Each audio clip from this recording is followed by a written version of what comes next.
Brought to you by Biz Analyst by Khata Book. ना computer ना file, अब tally data on mobile बिज analyst के साथ। नमस्कार, आप देख रहे हैं बिज तक। मैं हूं रजत देवगन। आज एक बहुत इंटरेस्टिंग टॉपिक पे बात करेंगे और वो है ये कि अक्सर ऐसा होता है कि बाजार में एक मौका तो मिलता है पर आपके हाथ कुछ लगता नहीं।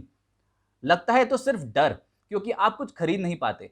देखिए, ऐसा होता क्यों है पहले तो आप यही समझिए, और पिछले 2 महीने से जो खबरें हैं वही जो डोमिनेट कर रही हैं इंडियन मार्केट पे, उसी से ही आम निवेशक थोड़ा घबरा गया है।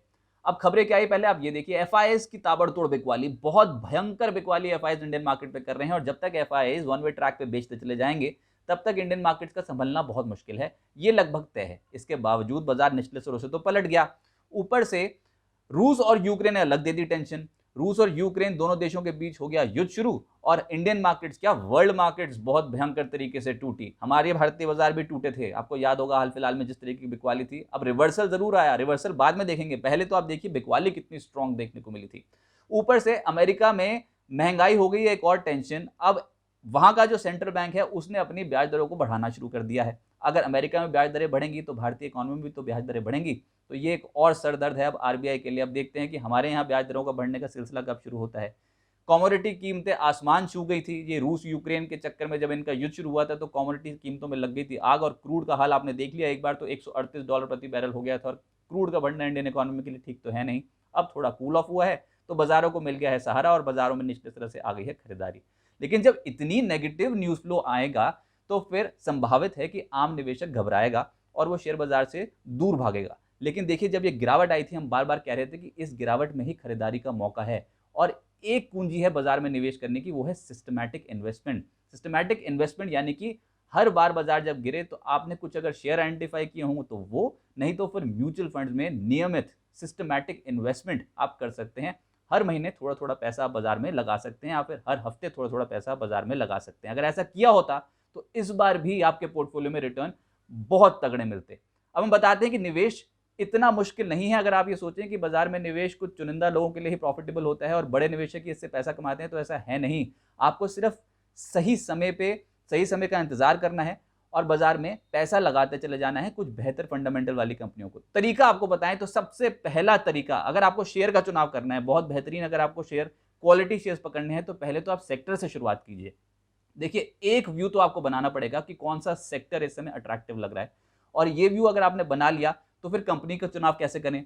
कंपनियां आप पकड़ लीजिए, ऊपर की 2 बड़ी कंपनियां, उस सेक्टर की जो बड़ी कंपनियां हैं उनको आइडेंटिफाई करना कोई बहुत मुश्किल होगा नहीं। अपने आसपास भी देखिए कि आईटी में बड़ी कंपनियां कौन सी हैं, ऊपर की 2 कंपनियां उस सेक्टर की उठाइए। बैंकिंग में बड़ी कंपनियां कौन सी हैं, 2 कंपनियां आप उठाइए ऊपर की, इनको बोलते हैं लार्ज कैप कंपनी। अगर नहीं हो पा रहा तो निफ्टी की जो ऊपर की 50 जो निफ्टी की कंपनियां हैं उनमें से जो बेस्ट कंपनियां हैं अलग अलग सेक्टर की, आप वो उठाइए, उनके बारे में आप पढ़ना शुरू कीजिए। मैं आपको ये नहीं कह रहा कि बीएसई में इतनी सारी कंपनियां लिस्टेड हैं, सबके बारे में आपको पढ़ना जरूरी है, सबके बारे में आपको फाइनेंशियल एनालिसिस करनी जरूरी है, रोज न्यूज फ्लो ट्रैक करना जरूरी है। जी नहीं, सीमित रहिए, कुछ चुनिंदा कंपनियों से पोर्टफोलियो बनाइए। 4 से 5 शेयर्स आपके पोर्टफोलियो में अच्छी कमाई करा के देंगे लॉन्ग टर्म में। तो अगर कुछ बड़ी कंपनियों को ही पढ़ना शुरू कर दिया वही बहुत बेहतर होगा।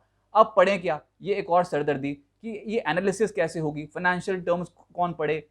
इतनी बड़ी बड़ी बातें करते हैं फाइनेंशियल एनालिस्ट, इतना मुश्किल है नहीं।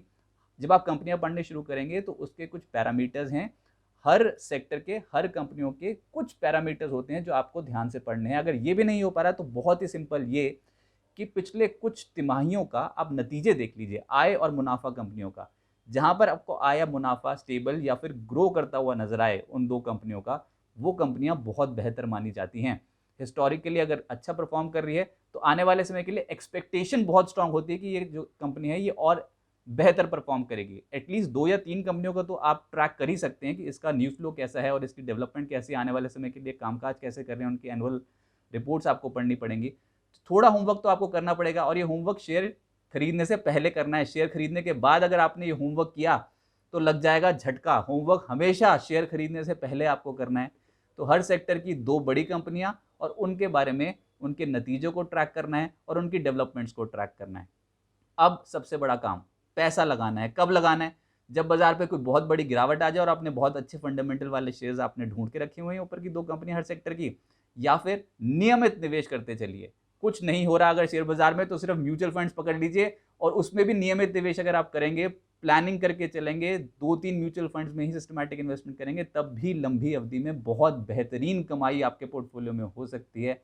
ये डेली की टाइमिंग और बहुत ज़्यादा सौदे, रोज़ का न्यूज़ फ्लो, इनके बारे में अगर सोचते चले जाएंगे, हाँ ट्रैक ज़रूर कीजिए, न्यूज़ ज़रूर देखिए, देखिए कि ग्लोबल न्यूज़ क्या है, मैक्रो फ्रंट पे क्या हो रहा है, कंपनियों की गतिविधियाँ कैसी हैं, इन तमाम चीज़ों को देखना बहुत ज़रूरी है। लेकिन मुद्दा यह है कि पैसे कैसे बनाए जाएं, और पैसा तभी बनेगा जब आप नियमित निवेश करेंगे और कुछ कंपनियां आइडेंटिफाई करके रखेंगे जहां पर आने वाले समय के लिए ग्रोथ विजिबिलिटी बहुत स्ट्रांग है। उम्मीद करते हैं ये जानकारी आपके काम आएगी। आप जुड़ रहे हैं बिस्तक के साथ। नमस्कार।